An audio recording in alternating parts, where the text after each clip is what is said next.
check whether Px is a multiple of Gx or not, where Px is equal to x³ minus x plus 1 and Gx is equal to 2 minus 3x. Don't get scared. This is not a difficult question, rather a very easy question that can be solved without putting much efforts on it.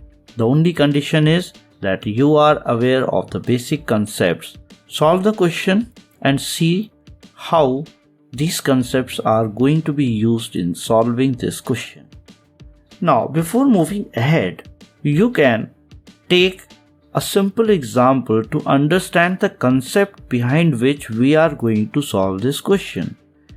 Let us say if the question would have asked whether 17 is a multiple of 8 or not. So what you will do? You will divide 17 by 8 to find out the remainder.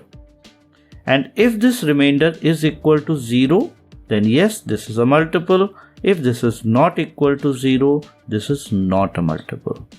The same way we are going to do here. Here the question says Px, which is equivalent to 17 in our example, and here we have Gx, which means follow the same procedure.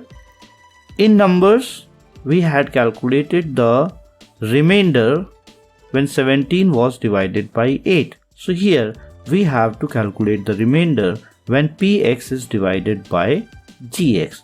And if this remainder gets to 0, yes, it is a multiple. If it is not equal to 0, it is not a multiple. So that is the basic concept that we are going to use to solve this question. So now let's do it. It means we have to find the remainder when Px is divided by Gx, and we will be able to get the answer to this question.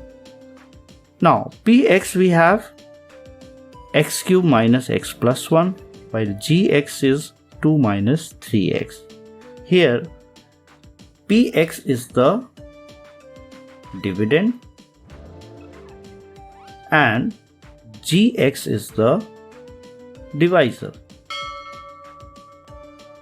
We can have two methods. One is long division method and the other is remainder theorem. You can do the question using any of the methods and you will get the same answer. So here we are going to do it with the help of remainder theorem, as that will be easy and simple. So the divisor here is Gx, which is equal to 2 minus 3x, and we have to use this to divide the dividend, that is Px, means this should be equal to 0 to get the value of x that we can put in Px to find the remainder. Directly we will find the remainder without doing any division. So this means that minus 3x will be equal to minus 2, as we take 2 from left hand side to right hand side and its sign changes. Further ahead, this minus cancels out this minus and we get the value of x as 2 by 3. Now if we use this value of x, that is 2 by 3 in Px, using the remainder theorem, we will be able to calculate the remainder that we are going to get when dividing it with Gx. It's simple.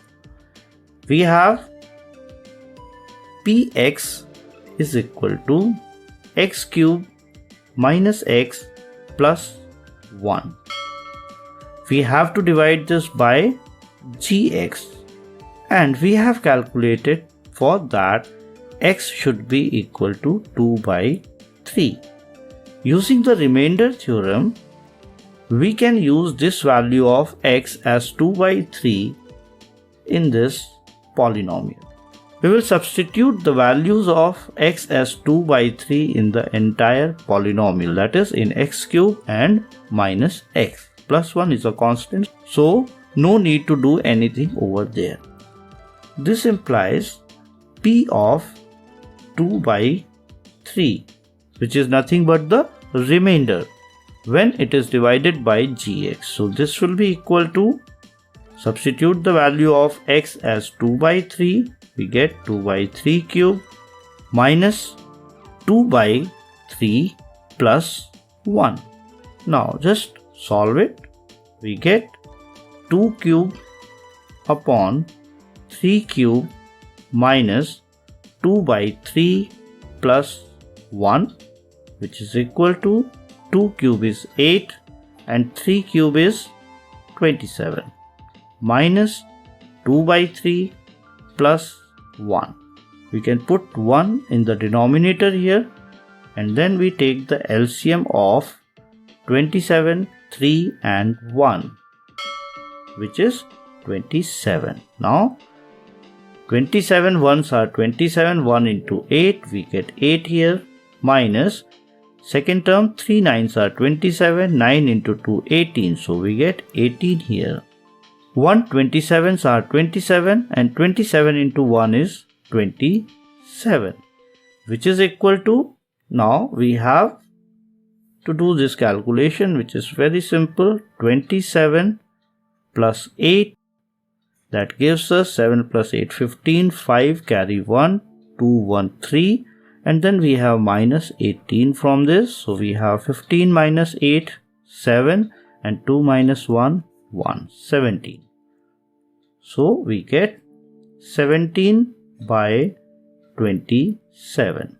Now what is this value?